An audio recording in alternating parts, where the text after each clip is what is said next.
Hey everybody, welcome back to Chasing Chantavisuk. Good to have you guys back. Episode 3 was a little on the rough side, but we're back.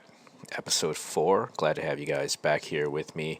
Episode 4, I will be honest with you, will probably be more of a filler. Just want to talk about last week again. Had some really good feedback from people, some coworkers as well. There were a lot of people who gave me praises for telling my story, and I really appreciate you guys listening. I've also had some people say that they couldn't listen to it because of the subject matter, and that's fair. That's completely fair. I understand, but thank you for listening anyway, and thank you for attempting to listen. I assure you, there will be some subjects that I talk about that will probably trigger a few people, and I'll try my best to give that the warning ahead of time. But again, this week we're just gonna keep it nice and light.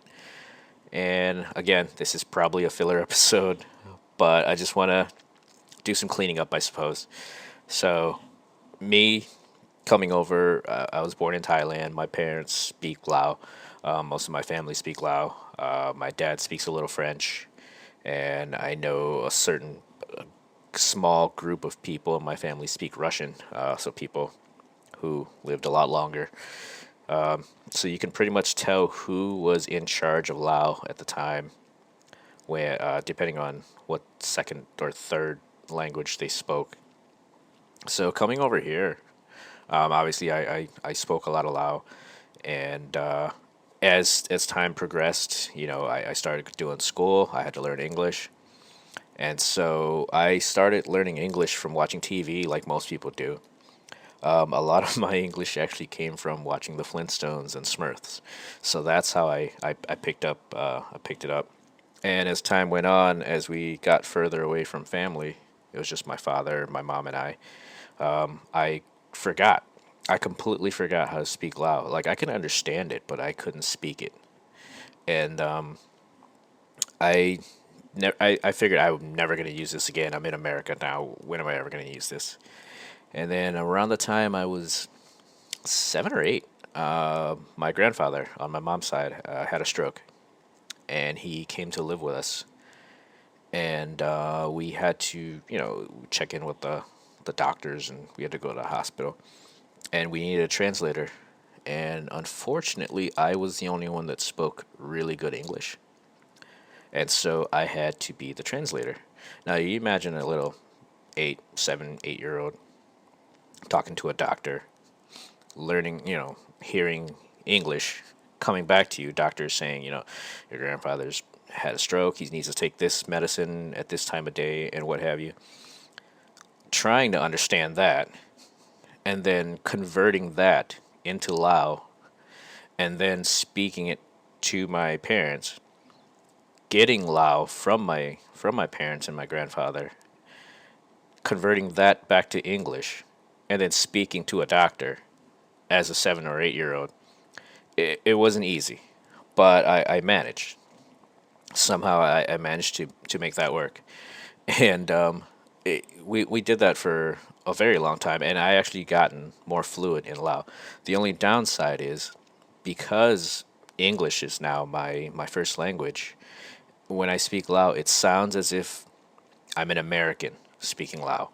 So my tones are a little bit off, my cadence is off, and a lot of times I'll have family members who laugh when I'm speaking Lao. And again, in my head, like I have to translate everything from English to Lao in my head, and then speak it out to them on the fly. And there's that scene in Modern Family where Sofia Vergara's character, Gloria, is like, I have to translate everything from Spanish to English in my head. Do you realize how smart I am in Spanish? Like that is how I feel. Like I have to translate English first to Lao, and then speak it out. And like, give me a break here. But Lao is again, once you get the cadence down, it's actually not bad. It all comes down to tones, and in Laos, everything is tone. We can actually do an exercise right now, an exercise I do with my wife actually, and she hates it because because she can't get the tones right. She knows the words, she knows what she's trying to say, but the tone is the issue. And so my favorite exercise that I always do with her, and I know I do with Alex as well, is MA. So brief, real easy. MA, ma. That's it. That's exactly how you would say it, ma. But in Lao, there's like 5 or 6 different ways of saying MA. So my favorite exercise is meh, ma, cup ma, ma. And the way that's translated, that's all you would say. It's just, ma, meh, ma, cup ma, ma. If you listen to that again, so that's translated to my mother came with the dog to rinse the horse. Yeah, just like that. So meh, and then ma means come on, cup ma, which with the dog, ma, ma is come again, ma is rinse, ma, horse. My mother came with a dog to rinse the horse. Again, meh, ma, cup ma. Easy, right? Super easy. Totally. Pull that off in your sleep. So next time you meet a Lao person, just tell them that, you and your mom came with a dog to rinse the horse. They'll understand.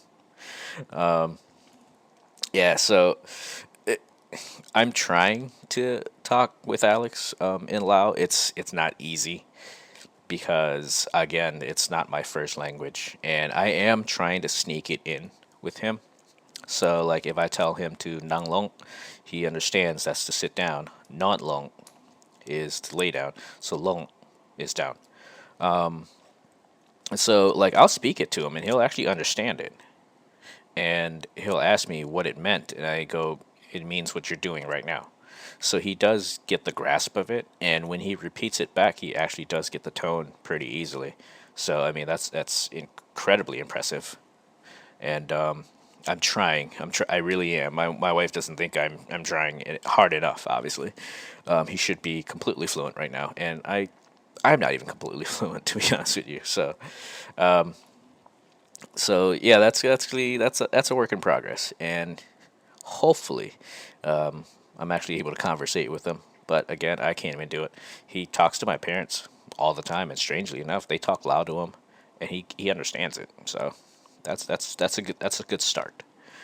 So my name Noi. Noi isn't my real name. Everybody knows that already. It is a nickname, and there's a darker